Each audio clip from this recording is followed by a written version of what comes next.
CM Yogi Adityanath ने की basic शिक्षा विभाग की समीक्षा बैठक। परिषदीय छात्रों को 1200 की डीबीटी सहायता देने के दिए निर्देश। का कोई बच्चा स्कूल से वंचित न रहे। वाराणसी में सांसद ने किया पौधारोपण। एक पेड़ मां के नाम मुहिम। पर्यावरण बचाओ पेड़ लगाओ का दिया संदेश। श्रावण में हरियाली का लिया संकल्प। मायावती का एनडीए पर निशाना। एनडीए की 1 करोड़ नौकरियों की घोषणा को बताया जुमलेबाजी। का बिहार की जनता अब चुनेगी सर्वजन हिताय सर्वजन सुखाय की सरकार।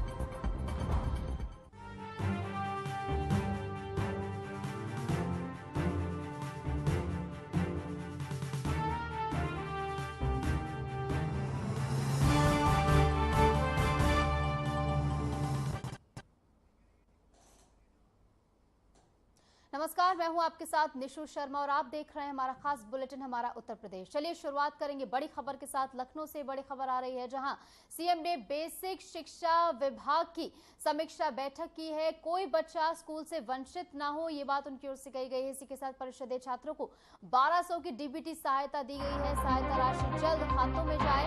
स्कूल पेयरिंग से गुणवत्ता में सुधार हो, ये सीएम की ओर से निर्देशित किया गया है। रिक्त पदों पर जल्द नियुक्तियां की जाएं। खाली भवनों में बाल वाटिकाएं शुरू की जाएं। तो कुल मिलाकर कोई भी बच्चा अब शिक्षा से दूर ना रहे, कोई भी शिक्षा के अभाव में ना रहे, इसको लेकर सीएम योगी आदित्यनाथ ने समीक्षा बैठक की है। परिषदीय छात्रों को 1200 की डीबीटी सहायता भी दी है और इसी के साथ साथ उनकी ओर से कहा गया है कि जल्द से जल्द ये राशि जो है उनके खाते में पहुंचाई जाए। और इसी के साथ शिक्षा व्यवस्था को बेहतर बनाने के लिए यहां पर सीएम योगी आदित्यनाथ ने समीक्षा की है, जहां पर उनकी ओर से साफ कहा गया है कि कोई भी बच्चा स्कूल से वंचित ना रहे, यानी शिक्षा के अभाव में जीने को मजबूर कोई भी बच्चा ना हो, इसके लिए पूरी व्यवस्थाएं की जाएं। और इसी के साथ साथ उन्होंने परिषदीय छात्रों को 1200 की डीबीटी सहायता भी दी है और जल्द से जल्द ये राशि जो है खातों में पहुंचाई जाएगी।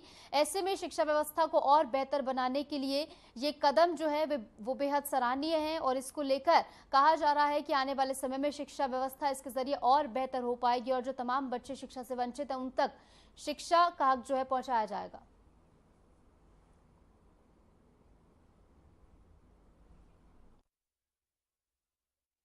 संवाददाता अमन जुड़ गए हैं ज्यादा जानकारी के साथ। अमन, सीएम योगी आदित्यनाथ की ओर से जो ऐलान किया गया है 1200 की डीबीटी सहायता देने के निर्देश दिए गए, कब तक ये राशि पहुंचेगी खातों में, इसके बारे में क्या जानकारी?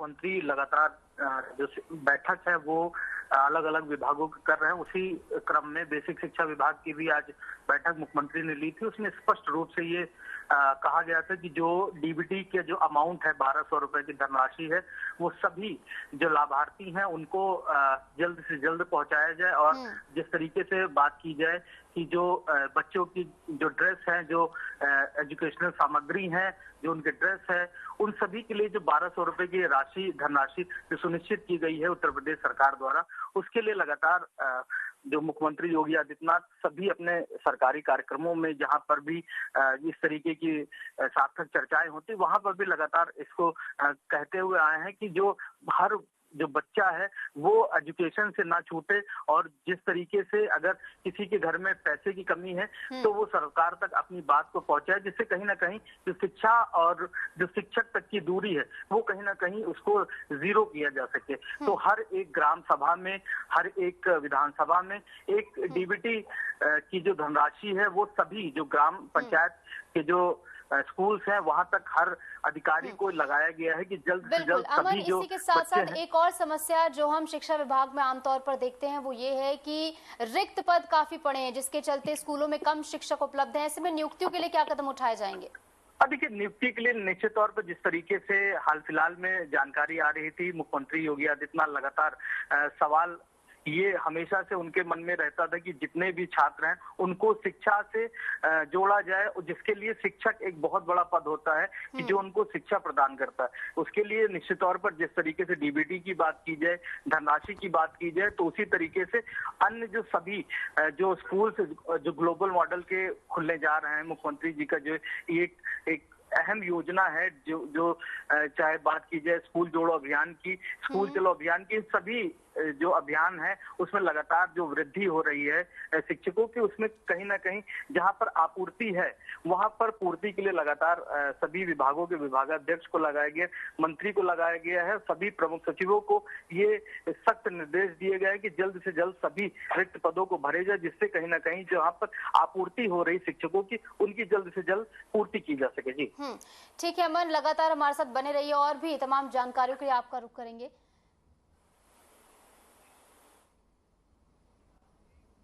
चलिए खबरों में आगे बढ़ेंगे। एक और बड़ी खबर आ रही है राजधानी लखनऊ से, जहां पर सीएम ने खाद्य आपूर्ति की समीक्षा बैठक की है।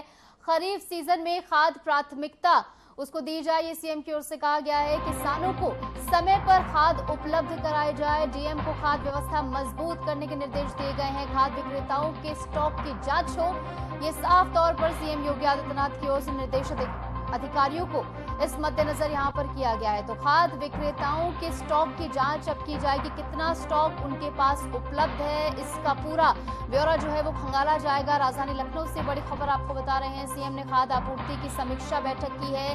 खरीफ सीजन में खाद्य को प्राथमिकता दी जाए, हर एक किसान को पर्याप्त मात्रा में खाद उपलब्ध कराई जाए और इसी के साथ साथ खाद्य विक्रेताओं के स्टॉक की जांच भी की जाए, यानी कितना स्टॉक उनके पास मौजूद है इसको लेकर जांच की जाए, ये सीएम की ओर से कहा गया है। यानी किसानों के लिए भी यहां पर इस बैठक में तमाम बड़े फैसले लिए गए हैं, जहां खासकर खाद को लेकर जो सबसे ज्यादा दिक्कत किसानों को के लिए सामने खड़ी होती है कि उनके लिए पर्याप्त मात्रा में खाद जो है उपलब्ध नहीं कराई जाती है। ऐसे में सीएम योगी आदित्यनाथ ने इसका संज्ञान लिया है और उनकी ओर से साफ तरीके से कह दिया गया है कि खाद्य आपूर्ति की समीक्षा बैठक में जो निर्देश दिए गए उनका पालन किया जाए। अमन हमारे साथ लगातार बने हुए। अमन, किसानों के उद्धार के लिए यहाँ पर सीएम योगी आदित्यनाथ की ओर से खाद्य आपूर्ति को लेकर समीक्षा की गई है, क्या कुछ पूरी जानकारी?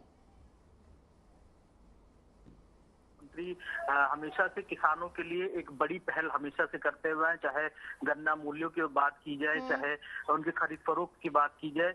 और जिस तरीके से उत्तर प्रदेश में बाढ़ का सीजन है तो कहीं ना कहीं जो किसानों की जो फसल है वो कहीं ना कहीं बहुत जल्द खराब हो जाती है। किसान कहीं जिसकी वजह से वो आत्महत्या तक करने की उनकी जो समय है वो आ जाता है। लेकिन उसके लिए मुख्यमंत्री ने सख्त कदम उठाए हैं कि जितने भी जो व्यापारी हैं उनको सख्त निर्देश दिया गया। जिलाधिकारी को ये सभी को पहले से ही जानकारी दे दी गई है कि सभी जिलाधिकारी अपने अपने जिलों में ये सुनिश्चित करें कि जो खाद उत्तर प्रदेश में जो खरीद फरोख्त जिनका हो रहा है वो उत्तर प्रदेश स्वदेशी हो। कहीं ना कहीं जो अन्य जो बगल जो जिले हैं उनसे कहीं ना कहीं जो नकली खाद है वो ना खरीदी जाए और जो किसान है वो कहीं ना कहीं उससे परेशान ना हो, जिसके लिए लगातार मुख्यमंत्री जीरो टॉलरेंस अमन, स्टॉक की जांच कब से शुरू होगी, इसकी कवायद कब से शुरू होने वाली है? इसी के साथ एक और समस्या जो सामने आती है कि ज्यादा दाम में अक्सर जो है खाद विक्रेता खाद को बेचते हैं, ऐसे में किसानों को काफी नुकसान होता है, तो इसको लेकर क्या कदम उठाए जाएंगे?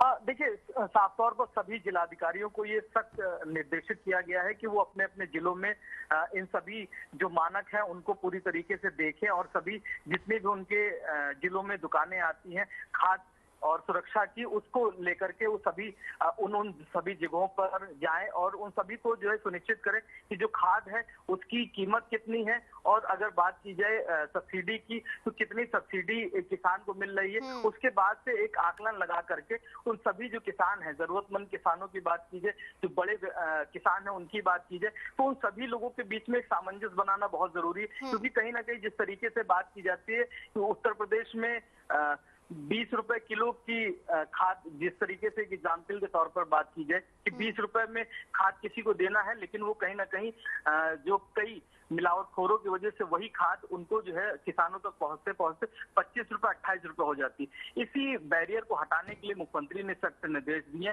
कि सभी जिलाधिकारी अपने अपने जिलों में जाएं और अभी उसके बाद ये सुनिश्चित करें कि जो सभी जो खाद है, खाद आपूर्ति की जो व्यवस्थाएं हैं वो कहीं ना कहीं पूरी हो, जिससे जो सरकार और किसानों के बीच का जो बैरियर है उसको खत्म किया जा सके। जी बिल्कुल अमन, यानी कि मिडिल मैन की यहाँ पर भूमिका को खत्म करने के लिए और किसानों को ज्यादा से ज्यादा मुनाफा हो, इसके लिए यहाँ पर तमाम निर्देश दिए गए। फिलहाल बहुत बहुत शुक्रिया, आप जुड़े हमारे साथ और तमाम जानकारी आपने हमारे साथ साझा की।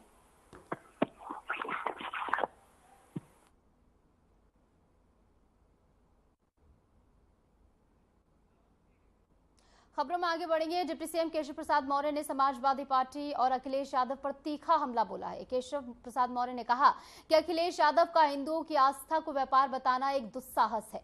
उन्होंने पलटवार करते हुए कहा कि सपा ने खुद मुस्लिम मस्जिद और मजहब को वोट का बाजार बना रखा है। डिप्टी सीएम ने तंज कसते हुए आगे कहा कि सपाई अब अपने बहादुर नेता से पार्टी का नाम बदलकर मदरसावादी पार्टी रखने की मांग कर रहे हैं। इस तीखे बयान के बाद यूपी की राजनीति में फिर एक बार धर्म और सियासत की बहस तेज हो गई है और केशव प्रसाद मौर्य ने बाकायदा एक्स पर पोस्ट कर यह तीखा हमला समाजवादी पार्टी और सपा के मुखिया अखिलेश यादव पर बोला है। उनकी ओर से साफ तरीके से कहा गया है कि मुस्लिम को समाजवादी पार्टी ने खुद ही वोट बैंक बना रखा है और सपाइयों को अपने बहादुर से समाजवादी पार्टी का नाम बदलकर मदरसावादी पार्टी रखने की मांग करनी चाहिए। यानी तीखा तंज कसते हुए केशव प्रसाद मौर्य यहां पर नजर आए और इस बयान के बाद जो है लगातार एक बार फिर से धर्म और सियासत की बहस उत्तर प्रदेश में शुरू हो गई है।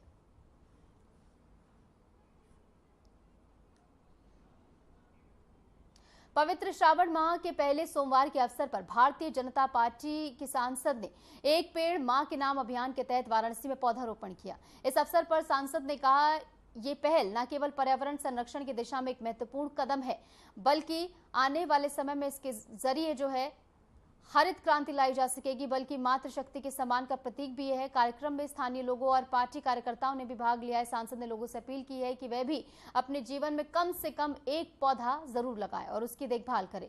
उन्होंने कहा कि हर पौधा धरती को हरा भरा बनाने के साथ ही आने वाली पीढ़ियों को स्वच्छ पर्यावरण देने में सहायक होगा। एक पेड़ मां के नाम अभियान के तहत जिले के कई हिस्सों में वृक्षारोपण कार्यक्रम आयोजित किए जा रहे हैं, जिसमें सामाजिक संगठनों, विद्यालयों और आम नागरिकों की भागीदारी सुनिश्चित की जा रही है और लोगों को प्रेरित किया जा रहा है कि ज्यादा से ज्यादा पेड़ वो लगाएं। ऐसे में सांसद ने यहां पर पेड़ लगाए, जैसे कि आप तस्वीरों में देख रहे हैं।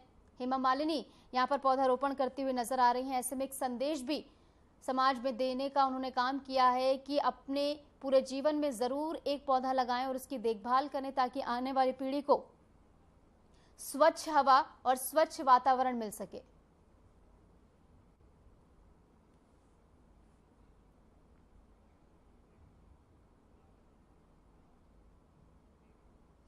खबरों में आगे बढ़ेंगे। बागपत जिले से कांग्रेस ट्री के कार्यकर्ताओं और पदाधिकारियों ने जिला मुख्यालय पर पहुंचकर प्रदर्शन किया है। कांग्रेस कार्यकर्ताओं और पदाधिकारियों ने जिला मुख्यालय पर पहुंचकर राज्य सरकार के खिलाफ जोरदार प्रदर्शन किया है। प्रदर्शनकारी प्रदेश अध्यक्ष अजय राय और 10 अन्य नेताओं पर दर्ज मुकदमे वापस लेने की मांग कर रहे हैं और उनका कहना है कि वाराणसी में काशी विश्वनाथ मंदिर क्षेत्र में अव्यवस्थाओं को लेकर अजय राय ने आवाज उठाई थी, लेकिन इसके जवाब में सरकार ने उन पर मुकदमा दर्ज कर दिया। यूपी कांग्रेस कमेटी के समन्वयक संदीप शर्मा ने कहा कि यदि मुकदमे वापस नहीं लिए गए तो पार्टी बड़े आंदोलन की रणनीति भी तैयार करेगी, इस पर विचार करेगी। प्रदर्शन के दौरान कांग्रेस नेताओं ने राज्यपाल के नाम एक ज्ञापन भी सौंपा है। जिलाधिकारी को एक ज्ञापन सौंपा गया है और साफ कहा गया है कि आंदोलन का अगला चरण सरकार की जवाबदेही तय करेगा।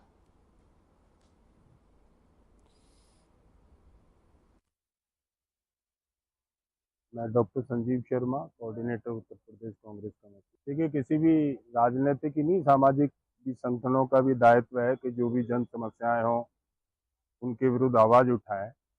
ये सावन का महीना चल रहा है। वाराणसी में भोले का स्थान है बाबा काशी विश्वनाथ का। हमारे प्रदेश अध्यक्ष सम्मानित अजय राय जी और वहाँ के जिला व शहर कार्यकारिणी के सभी कांग्रेस जन वहाँ की जो अव्यवस्थाएं थी सावन के महीने में जो होनी चाहिए थी, नहीं कर रही थी इस बार प्रशासन, उसके खिलाफ आवाज उठाने गए। उनके विरुद्ध मुकदमे दर्ज FIR निरस्त की जाए और जो प्रशासन ने कार्य नहीं किया है, भोले और सावन के जो भी हमारे वो आएंगे श्रद्धालु जो आएंगे वहाँ पर दर्शन करने, उनके लिए एक बेहतरीन इंतजाम होना चाहिए। और इस बीच यूक्रेन के लिए लौटेंगे कुछ ही देर में।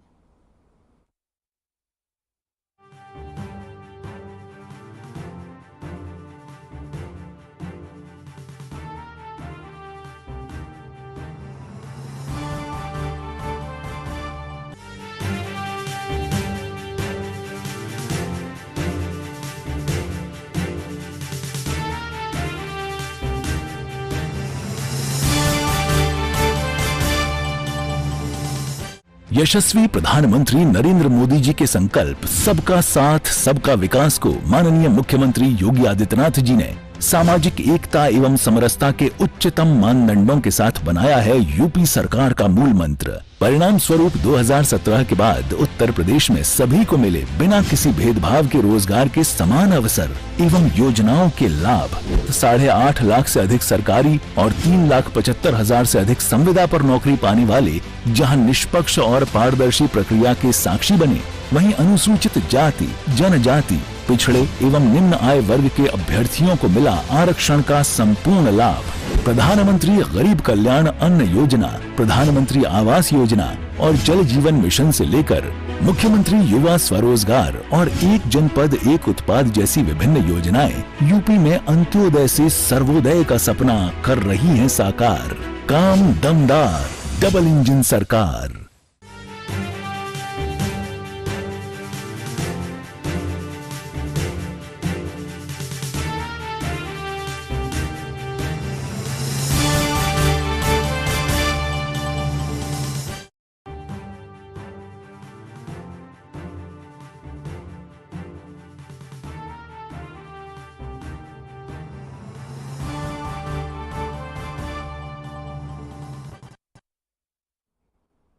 स्वागत है आपको। ब्रेक के बाद चले एक बार फिर से रुक करेंगे तमाम खबरों का। बहुजन समाज पार्टी यानी कि बसपा प्रमुख मायावती ने बिहार में एनडीए द्वारा 5 साल में 1 करोड़ नौकरियों की घोषणा को लेकर कड़ी प्रतिक्रिया दी है।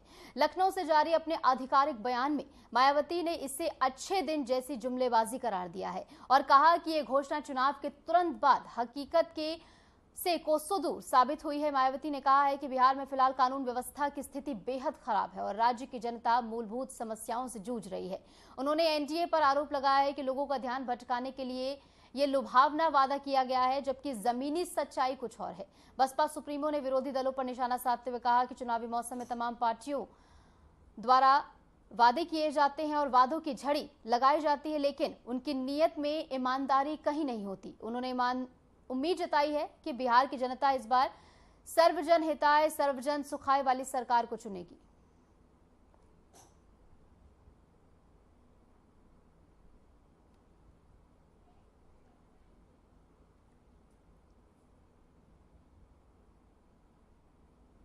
और इस बीच राजधानी लखनऊ से एक बड़ी खबर आ रही है। कुख्यात बदमाश का एनकाउंटर हुआ है। शाहरुख का एसटीएफ ने एनकाउंटर कर दिया है। 2015 में मुजफ्फरनगर स्टेशन पर इसने हत्या की थी। जेल में संजीव जीवा से ये गैंग का कनेक्शन भी था और 2017 में हरिद्वार में गोल्डी की हत्या भी इसकी ओर से की गई थी। 6 महीने पहले बेल पर ये बाहर आया था।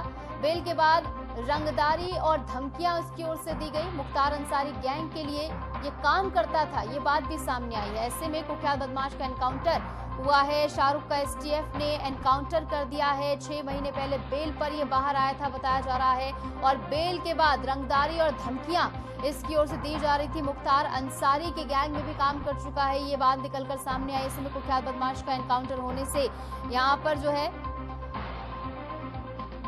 6 महीने पहले बेल पर ये बाहर आया था, ये बात भी सामने आई है।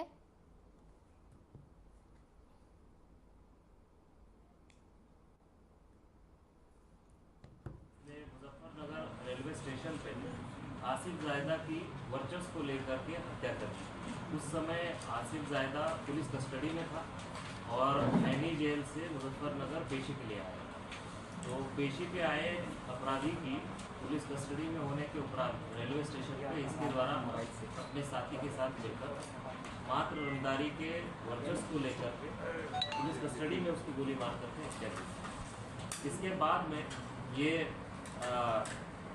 जब जेल में था उस दौरान इसकी नज़दीकी संजीव जीवा और उसके माध्यम से मुख्तार अंसारी गैंग से भी बढ़ी और उनके साथ में भी ये एक्टिवली काम करने लगा।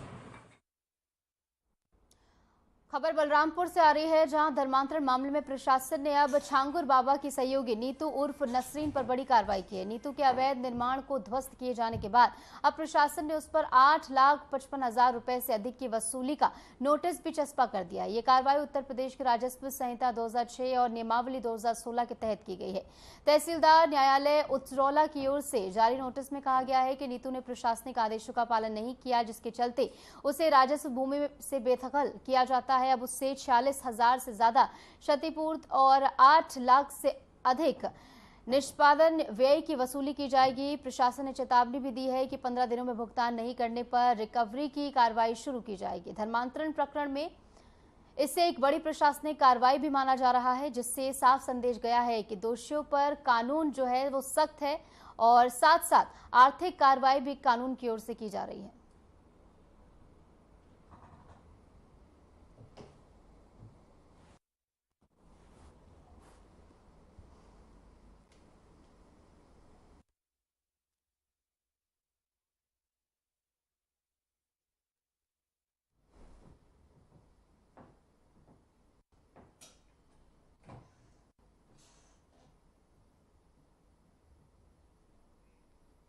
खबर श्रावस्ती से है। धर्मांतरण के आरोपों में घिरे छांगुर बाबा और माफिया अतीक अहमद के बीच पुराने रिश्तों को लेकर अब सियासत गर्मा गई है। पूर्व राज्य मंत्री दद्दन मिश्रा ने बड़ा बयान देते हुए दावा किया है कि छांगुर बाबा के अतीक अहमद से गहरे संबंध रहे हैं। उन्होंने कहा कि साल 2014 के लोकसभा चुनाव में छांगुर ने खुद अतीक के लिए श्रावस्ती और बलरामपुर के मुस्लिम बहुल इलाकों में प्रचार भी किया था। दद्दन मिश्रा का आरोप है कि छांगुर ने अतीक को जीत दिलाने की जिम्मेदारी ली थी और कई इलाकों में सक्रिय भूमिका भी निभाने का काम किया था। इस बयान के बाद छांगुर बाबा पर लगे आरोपों और उनके पुराने राजनीतिक कनेक्शन को लेकर जांच और बहस दोनों तेज हो सकती हैं। तमाम मीडिया रिपोर्ट्स और अखबारों में हमने जलालुद्दीन उर्फ छांगुर बाबा की फोटो देखी तो हमें ध्यान में आया कि 2014 में जब मैं लोकसभा का चुनाव लड़ रहा था और हमारे सामने समाजवादी पार्टी से अतीक अहमद प्रत्याशी था, तो हालांकि छांगुर बाबा का जो गांव है रेरा, ये विधानसभा उतरौला लोकसभा गोंडा में पड़ता है। हालांकि हमारे बॉर्डर पर है। उसके आसपास के गांव तमाम मैली, महिला, पेहर, जफराबाद, मसीहाबाद, रेणवलिया, चमरूपुर, शुक्लागंज वगैरह जो है हमारे श्रावस्ती लोकसभा में है, बलरामपुर सदर विधानसभा में। तो ये लोगों ने बताया कि जो है अपने क्षेत्र में प्रचार प्रसार न करके बड़े माफिया अतीक अहमद के साथ जो है चुनाव में पूरी तरह से इंगेज था। कई जगह मंच भी साझा किया और खासतौर से जो है मुस्लिम बाहुल क्षेत्रों में जो है श्रावस्ती जिले के सिरसिया क्षेत्र में आस्था का अद्भुत नजारा देखने को मिला। पांडव कालीन बाबा विभूतिनाथ मंदिर में सावन के प्रथम सोमवार पर भारी संख्या में श्रद्धालु जलाभिषेक के लिए उमड़ पड़े। कहा जाता है कि यह मंदिर पांडवों द्वारा अज्ञातवास के दौरान बनवाया गया था और यहां भगवान शिव की विशेष कृपा मानी जाती है। श्रद्धालु की भीड़ को देखते हुए प्रशासन भी पूरी तरह मुस्तैद रहा। सीसीटीवी कैमरों से निगरानी रखी गई और डीएम अजय कुमार द्विवेदी और एसपी घनश्याम चौरसिया ने स्वयं मंदिर पहुंचकर जलाभिषेक और पूजन किया। साथ ही उन्होंने जल स्रोत और सीढ़ियों की व्यवस्था का भी जायजा लिया ताकि श्रद्धालुओं को कोई परेशानी ना हो। यहाँ सावन भर मेला भी लगता है जो भक्ति, संस्कृति और इसी के साथ साथ सुरक्षा का संगम भी बन चुका है। तो श्रावस्ती में शिव भक्ति देखने को मिली। को आपके माध्यम से शुभकामनाएं देना चाहूंगा कि भोले बाबा सबका कल्याण करें। आज प्रथम सोमवार है, बड़ी संख्या में श्रद्धालु आए हैं। यहाँ पे पुलिस प्रशासन ने सारी व्यवस्थाएं कर रखी है। मजिस्ट्रेट की ड्यूटी लगी हुई है, पुलिस अधिकारियों की ड्यूटी लगी है। पार्किंग से लेके साफ सफाई, खोया पाया इत्यादि की व्यवस्था है। सीसीटीवी के माध्यम से पूरे सावन के प्रथम सोमवार को यहाँ विभूतिनाथ मंदिर पर सभी श्रद्धालु व्यवस्थित तरीके से दर्शन कर रहे हैं। पुलिस की तरफ से पूरे इंतजाम है। यहाँ ट्रैफिक व्यवस्था, पार्किंग व्यवस्था और गर्भगृह में और आसपास में सभी जगहों पे पुलिस तैनात है। पर्याप्त संख्या में पुलिस लगाई गई है और जो कुछ भी थोड़े बहुत कमियां पाई गई हैं अगले सोमवार से और अगले सभी सोमवार को वो व्यवस्थित तरीके से और अच्छे से दर्शन कराया जाएगा।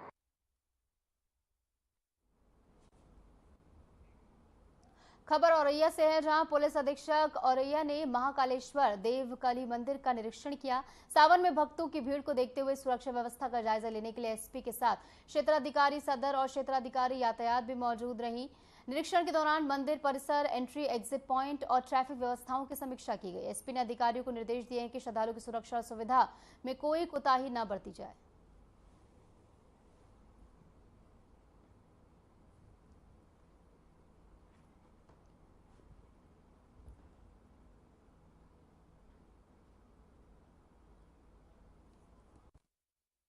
सावन महीने का पहला सोमवार चल रहा है जनपद औरैया के सबसे प्राचीन और सबसे फेमस मंदिर है देवतली मंदिर। इधर शिव जी का दर्शन के लिए लगभग 30,000 लोग ऑलरेडी दर्शन कर चुका है। यहाँ पर 200 से अधिक पुलिस कर्मियों को तैनाती किया गया है ताकि श्रद्धालुओं का कोई असुविधा ना हो, उनको सकुशल उनका दर्शन हो जाए। कांवड़ियों के लिए भी अलग से मार्ग किया गया है जिसमें से कांवड़ जल चढ़ाने के लिए कोई इश्यू नहीं रहेंगे और तुरंत आके जल चढ़ा पाएंगे। इसके साथ साथ महिला और पुरुष को अलग अलग लाइन्स लगाया गया है, वहीं पर भी पूरा सुरक्षा और सुविधा उनको उपलब्ध किया गया है। विगत वर्षों के हिसाब से भीड़ इस समय ज्यादा दिख रहा है। इसके अलावा जनपद औरैया के हर इलाका में जल शिव मंदिरों पर जल चढ़ रहा है और कांवड़ियों हर जगह पे पुलिस का इनके कर चुका है और अन्य और इस बीच आपको ले चलेंगे लखनऊ, जहां पर स्वास्थ्य परियोजनाओं का सीएम योगी आदित्यनाथ जायजा ले रहे हैं। ये लाइव तस्वीरें आपको दिखा रहे हैं। तमाम अन्य गणमान्य जन भी इस दौरान यहां पर मौजूद हैं और सीएम योगी आदित्यनाथ यहां पर आपको तस्वीरों में नजर आ रहे हैं। किंग जॉर्ज मेडिकल यूनिवर्सिटी में कार्यक्रम का आयोजन यहां पर किया गया है, जिसमें बतौर मुख्य अतिथि शिरकत करने सीएम योगी आदित्यनाथ पहुंचे हैं और इसी के साथ आपको तमाम अन्य गणमान्य जन नजर आ रहे हैं। डिप्टी सीएम ब्रजेश पाठक भी आपको तस्वीरों में नजर आ रहे हैं और इसी के साथ साथ तमाम अन्य गणमान्य जनों की उपस्थिति भी यहां पर दर्ज की जा रही है। जैसे कि आप तस्वीरों में देख सकते हैं, सीएम योगी आदित्यनाथ बतौर मुख्य अतिथि इस कार्यक्रम में शिरकत करने के लिए पहुंचे हैं। किंग जॉर्ज मेडिकल यूनिवर्सिटी में इस विशेष कार्यक्रम का आयोजन किया गया है।